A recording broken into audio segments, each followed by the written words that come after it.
Assalamualaikum warahmatullahi wabarakatuh. Salam Waalaikumsalam. sejahtera untuk kita semua. Waalaikumsalam warahmatullahi wabarakatuh. Jadi kami akan menjelaskan tentang PLTA, mikrohidro, dan picohydro. Jadi presentasi ini disusun oleh Ibnu, saya, ada Nurudin Galang, ada Raihan Rafif, ada Rizal Mujadid Irsyad, ada Roni Tamado, dan ada Koles Arthur. Perbedaan antara ketiganya, antara PLTA, mikrohidro, dan picohydro adalah ketiganya sebenarnya itu kan memanfaatkan aliran air untuk mengubah energi potensial air menjadi energi kinetik. Nah, energi kinetiknya nanti akan menggerakkan generator sehingga menghasilkan energi listrik. Nah, kalau di PLTA itu memanfaatkan aliran air diubah menjadi energi listrik melalui turbin generator dan kapasitasnya biasanya lebih dari 100 megawatt. Kemudian untuk pembuatannya, jadi ketiganya ini yang pasti membutuhkan aliran air untuk memutar turbin dan generator, nanti digerakkan oleh air. Kemudian ketiganya juga membutuhkan ada waduk atau saluran air, saluran yang melimpah sebagai pembawa air, terus membutuhkan turbin, generator, powerhouse, dan unit transmisi. Ya, selanjutnya ini bagian PLTA, ntar akan dijelaskan oleh Galang. Silahkan Galang. Oke, makasih Bro. Selanjutnya itu ada bagian-bagian dari PLTA itu sendiri ya. Yang pertama ada bagian PLTA itu atau waduk. Yang pertama itu ada waduk atau bendungan. Nah, sekali ada waduk atau bendungan ini adalah bagian utama yang harus dimiliki oleh PLTA. Di sini waduk sendiri itu berfungsi untuk menampung air dalam jumlah yang besar ya. Karena turbin itu memerlukan pasokan air yang cukup dan juga stabil. Selain itu, waduk atau bendungan ini juga berfungsi untuk pengendalian banjir di daerah sekitar pada PLTA itu sendiri ya. Kemudian kebanyakan waduk atau bendungan ini juga punya bagian yang disebut pintu air untuk membuang air yang tidak diinginkan secara bertahap atau berkelanjutnya. Bagian kedua itu ada pipa pesat atau biasa disebut penstock. Pada pipa pesat atau penstock ini itu berfungsi untuk menyalurkan dan mengarahkan air ke cerobong turbin ya dari bendungan tadi.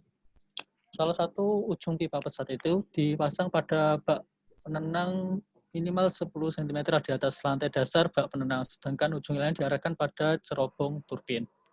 Oke, next. Bagian selanjutnya itu ada turbin.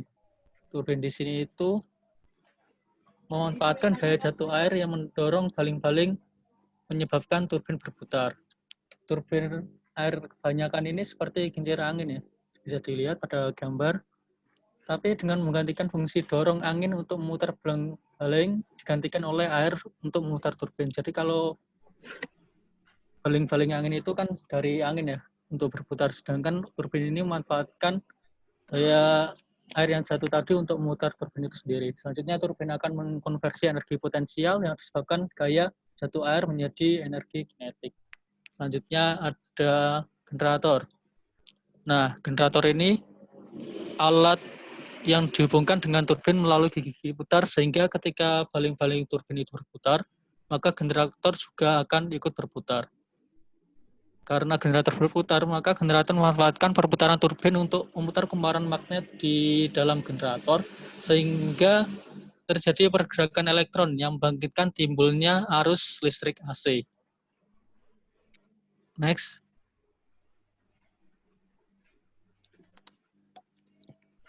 Oke, next. Yang terakhir ada jalur transmisi pada PLTA. Nah, jalur transmisi ini berfungsi untuk mengalirkan arus listrik dari PLTA ke rumah-rumah atau industri. Sebelum listrik dikonsumsi, terlebih dahulu tegangannya diturunkan dengan trafo step down atau sebelum keluar pada transmisi, tegangannya akan dinaikkan oleh trafo step up. Selanjutnya akan dijelaskan oleh Saudara Rian. Silakan. Oke, terima kasih. Lalu ada bagian-bagian mikrohidro dan picohidro, yaitu yang pertama ada diversion weir atau bisa disebut bendungan pengalih. Lalu ada juga intake atau bisa dibilang pembuka. Next, terus yang ketiga ada settling basin atau bak pengendap, dan yang keempat ada headrest atau saluran pembawa. Lalu ada head tank atau bisa disebut sebagai bak penenang, dan yang terakhir ada penstock atau bisa disebut dengan pipa pesat. Selanjutnya bisa dilanjutkan dengan Rizal.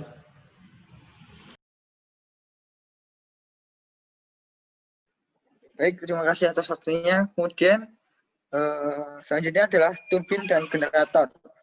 Untuk turbin dan generator ini itu untuk mengubah dari energi gerak menjadi energi listrik. Selanjutnya adalah sistem kerja PLTA.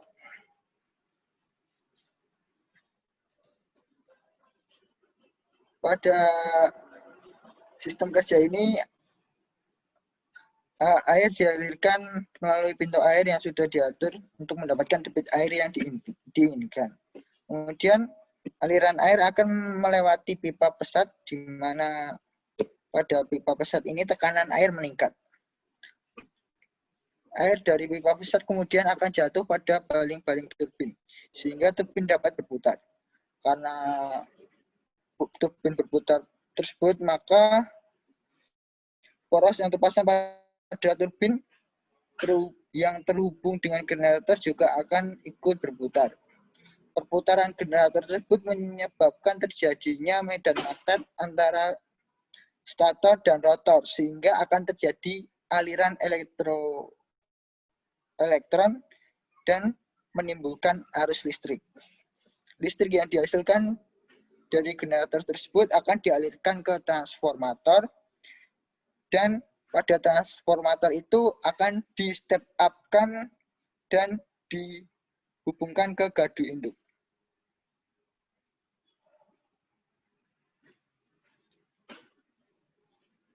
Kemudian setelah ini adalah Slash Arthur, silahkan.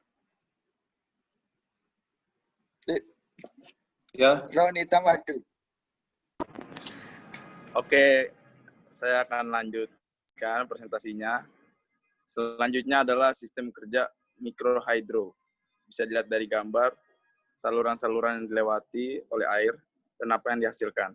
Pertama, aliran sungai dibendung agar mendapatkan debit air atau bisa disebut Q, dan tinggi jatuh air bisa disebut H. Kemudian air dihasilkan saluran melalui saluran penghantar air menuju kolam penenang. Kolam penenang dihubungkan dengan pipa pesat. Pada bagian paling bawah dipasang turbin air. Turbin air akan berputar setelah mendapat tekanan air atau bisa disebut P. Dan perputaran turbin dimanfaatkan untuk memutar generator. Setelah mendapat putaran yang konstan, maka generator akan menghasilkan tegangan listrik yang dikirim ke konsumen melalui saluran kabel distribusi atau disebut JTM atau JTR. Oke, permasalahan yang terjadi di PLTA. Yang pertama, membutuhkan lahan yang luas untuk membuat bendungan. Yang kedua, sulit dalam pembebasan lahannya. Yang ketiga, konstruksinya rumit. Yang keempat, masalah ketersediaan air di kolam tanda atau reservoir yang dipengaruhi oleh pasukan air atau inflow yang didapat dari sungai-sungai sekitar, curah, hujan, penguapan, atau bisa disebut evaporasi, serta pemanfaatan air baik untuk pembangkitan atau keperluan lain. Oke, lanjut.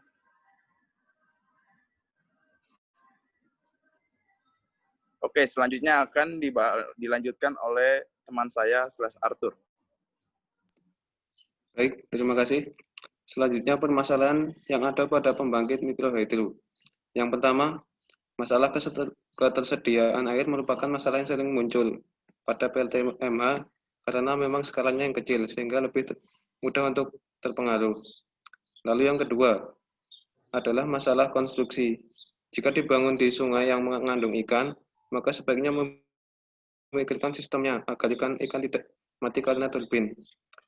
Mungkin bisa dibangunkan aliran khusus ikan dan aliran khusus ke turbin yang dilengkapi oleh jaring, atau menggunakan jenis turbin yang aman terhadap ikan.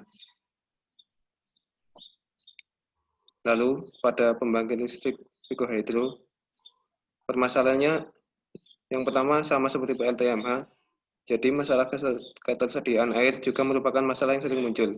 Lalu yang kedua, mudah mengalami voltage drop karena daya yang dihasilkan memang kecil. Selanjutnya, waktu dan tempat saya serahkan kembali ke moderator.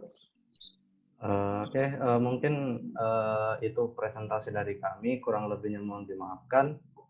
Sekian dan terima kasih. Assalamualaikum warahmatullahi wabarakatuh. Waalaikumsalam. Waalaikumsalam warahmatullahi wabarakatuh.